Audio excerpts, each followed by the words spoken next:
Yo, what's up YouTube? It is OG and today I have a follow-up video on the matchmaking glitch or exploit. So I brought along my good buddy Sward. How's it going, Sward? What's going on, YouTube? So for those of you who don't know, Sward and Tomo were actually like the first people, well, I guess second people to find out about the glitch. So give us like a little backstory about how you found out the glitch and like what led you to find out the glitch. Okay, so if you guys don't know, there was a Korean Brawl Stars player by the name of Red who I'd say about a week ago showed up on the Nita leaderboards out of nowhere with a 1,000 trophy Nita that was level 5, I believe, or level 6. Now, the Reddit and Twitter reacted positively to him getting this. You know, they were saying, wow, this is incredible. Free to play is possible in Brawl Stars, guys. I can't believe it. You know, this is sweet. But I was talking with my friend Alec, and we were discussing, and we were saying, you know, I don't think this is possible. You know, as much as people like to bash the Asian servers in Brawl Stars, there's no way that somebody can do that. You know, it's not possible. Yeah, the Asians get like all the hate. It's crazy. What is that? The Asians get all the hate. It's crazy. Oh yeah, no. So the Asians get a ridiculous amount of hate. Not personally. So I went in and, you know, I talked to Coop to Ace in response and all the top Asian Yamada, and none of them said that they had ever faced this guy before. Ever. So we were thinking to ourselves, you know, how could it be possible that somebody could push a brawler to 1,000 trophies and not face any of these guys that are on, you know, 24 hours a day? You know, these guys are grinding constantly. How could they not face him? You know, they're spread out amongst multiple bands. Even if you do use matchmaking, it's just not possible for something like this to happen. So I told Tom about this, and one night we got into a call, and we're just sort of chilling there, and my roommate brings up the suggestion. This is completely randomly, has nothing to do with like Tom and I finding anything. My roommate was like, you know, what if it's something with matchmaking? What if this guy somehow is facing, you know, like really low trophy players? He's somehow manipulating that. We were like, all right, that's not a bad idea. How would that happen? So we started thinking, we were like, you know, maybe you lose a bunch of games or something, and it'll put you in games with, you know, some really bad players. So that was the first thing we did. Is we went into Showdown. It was just completely random that we went into Showdown out of anything. We went into Showdown and we lost, and it was probably 8 games in a row I lost, and then I looked back and I was like, oh my god, like I'm playing against you. You hit a point where you started facing people that were 0 trophies to 18 trophies. Now, like, wow, was that in Showdown too? You faced the 0 That was all players? in Showdown. This didn't happen with 3v3s when we tried it. So we knew it had something to do with Showdown. And so after that, we didn't know how we could transfer those matches over to 3v3s. So it was pretty much just a bunch of experimenting until I eventually switched over to 3v3s really quickly. And then we figured it out. And it just took a lot of testing and stuff, but eventually we got it down to the point where we could pretty much... we could grind 1,000s at a rate where, you know, you could finish, you know, 19 games of +2s in like 7 minutes.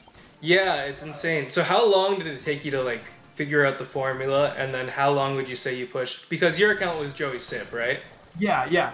So yeah, you guys didn't know the cult that came up on the leaderboards in like a day. I got it to like 1,220, I think. That was my account. Yeah. Auto-aim God was my friend Tom's. Those were our 2 accounts. But you guys like only spent like a night grinding it pretty much, right? Yeah, it was pretty much only a night. Yeah. To go off the what you asked me, you know, it took us maybe an hour and a half, 2 hours to figure out the full formula for how everything worked when we were just sitting there. And then to actually grind, I started at 460 cups on Joey Sip and went... let's see, I went from 460 to 900 in a night, and then when I woke up the next morning, I grinded from 900 to 1,100 in, you know, an hour and a half. That's insane. So, like, it's yeah, just that crazy. That was kind of the rate that we went at, and Tom and I were like right beside each other the whole time. So. For those of you who don't know, like when you're legitimately pushing like a 900+ brawler, like the average matchmaking time, I've done it twice now, and I've timed it, and the average matchmaking time for myself was 8 minutes per queue. So like to just push at such an insane rate is like really mind-blowing, and yeah, it's just such a crazy glitch. Like I can't believe it was actually in the game, but yeah, that was something that really surprised me. Is I never thought that something like that, something that significant, could be in Brawl Stars. I had never heard of anything else that significant. It is Clash by Royale, far, in my opinion, it like might be the biggest glitch in like Supercell history. Yeah, because it's so easily exploitable and easy to do, right? Anybody can do it. Anybody can do it, and it completely ruins. You know, like in a single night, so you know, like a day and a half, I broke the trophy record for any brawler ever in the game. And got, you know, the highest Colt record and stuff like that. I mean, it's like totally game breaking. It ruins the competitiveness of the game. So for those of you who aren't aware, because I've been getting some DMs and like a few comments on my last video, the team actually did manage to patch it. There was a recent maintenance break. I think it happened. Was it yesterday? Like on the 6th? I think it was on the 6th. Yes, well, it was yesterday. Yeah, it was on the 6th. It was yesterday. I don't know if it was morning or evening. I don't know. I just remember waking up and seeing that, and then seeing a message from Frank that said it was fixed. So the team originally tweeted out that it was fixed before, but it wasn't. For I think after the first tweet that Frank made, it was still like live for another day. Yeah, that was really strange. So Sward actually like reached out to Frank via Twitter and kind of helped him out with testing the glitch a little bit. Do you want to explain like that whole situation?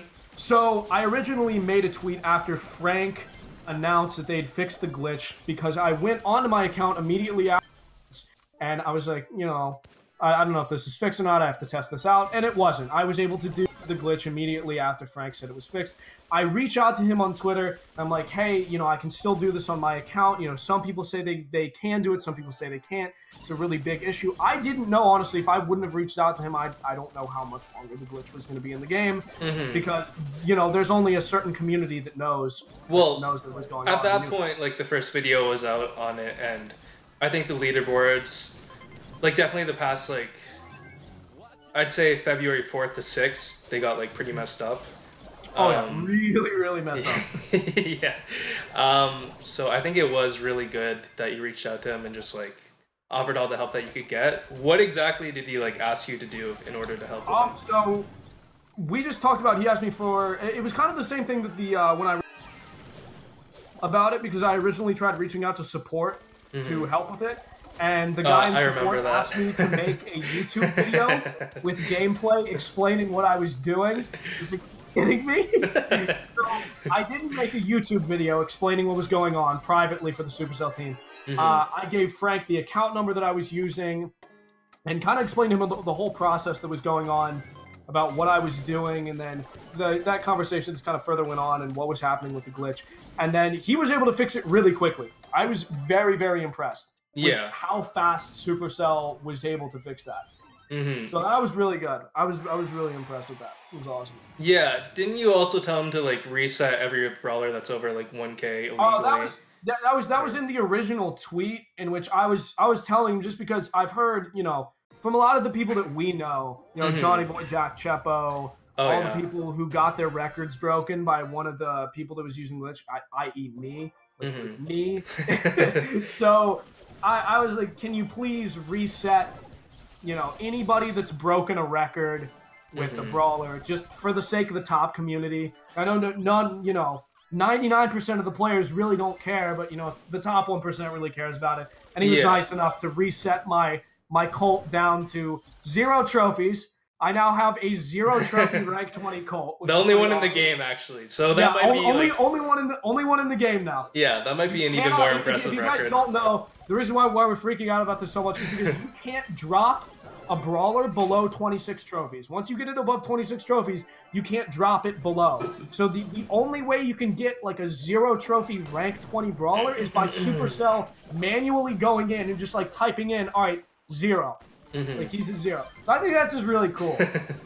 Yeah. I got something out of it, please. So kudos to the Supercell team for the quick fix and for giving Sward his level 20 0 thanks trophy. For that. It's a gem. It's a gem. I just want to clarify that there was never any malicious intent from Sward, Toma, or myself. We are all pretty active in the top community. I myself hold 2 trophy records with Bo and Daryl now. I'm going to go for a few more next season. But Snipe, snipe, snipe. But yeah, I mean, obviously, I'm not gonna be like act dumb. I knew people would do it after we explained the steps and made the video, but also by doing it, it also enabled the team to do a really quick support because it became such an issue. I knew I could gain some popularity off it on YouTube, and I did. But I tried to not encourage it and just bring light to the situation. Sward and Toma also did the same because we literally had people like offering us money to like tell them the glitch, and oh yeah, that was great. Yeah, there were some people. There's some people that would message me and they're like, "Hey man, I really need to know how to do the really need to know how to do the glitch." Yeah, and I'd be like, they offer me money. I'd be like, no, absolutely not. And then afterwards, they'd be typing in a server chat. And they'd be like, I can't believe you guys are doing the glitch. Totally unacceptable. Yeah, absolutely not. Yeah, no, there was definitely some interesting interactions, but that's why we tried publicizing the glitch as much as we did. It was always the intent from the beginning. I mean, if you look back on it, like after the first day Sword and Toma pushed, they made a band called Please Fix Your Game Supercell or something like that, and that band basically went viral in a few hours. The requests for it were insane. Like, believe me. That was the most ridiculous thing I've ever seen. In a period of, I'd say, so I went to bed at like 4 and woke up at 9. In that period of time, the entire chat was filled with requests. And that filled up constantly throughout the day. We had at least, through the period of which that band was alive, we had probably 500 to 700 member requests. For that man, I was in it for like a few hours and it was just like insane. Like I got like some screen recordings just swiping down, like it's all red, like just like holy crap, like people really want to know what's going on. The entire community was trying to get into those bands. Yeah. Like people from 0 trophies up until like 14,000 trophies. There are people requesting to be in that band. Mm-hmm. So it was definitely an interesting experience to say the least, but I think we handled the situation very well, and Supercell obviously handled the situation very well. They did a very quick fix. So yeah, I wouldn't change anything of how I did, pretty much. But yeah, it was definitely one to remember. Sward, thank you so much for coming on the channel and explaining. Thank you for having me. Yeah, no worries, man. Anytime. And yeah, guys. So just to clarify, the glitch is completely fixed. Please do not leave hate messages on my videos or DM me rude comments anymore. I love reading them. Please stop dropping your accounts. Like, please. Yeah. The people that are just starting the game and are at like 2,000 cups or something, please stop dropping your accounts. It doesn't work anymore. Like, it hurts me because people are legitimately losing trophies. I feel, like a sense of responsibility for this, obviously, because there are people that actually think the glitch is still working, and they're just dropping their accounts in Showdown because of it. Please stop doing this. It doesn't work anymore. Okay, guys. So just one more time to clarify: glitch is patched. Do not try it. Completely patched. Yeah, like just don't get any ideas. Okay, guys, it's a bad idea. All right. Thank you so much, Sword. Thank you all for checking out this video. Remember to like, subscribe, and share it. And I'll drop another video soon. Peace. Peace.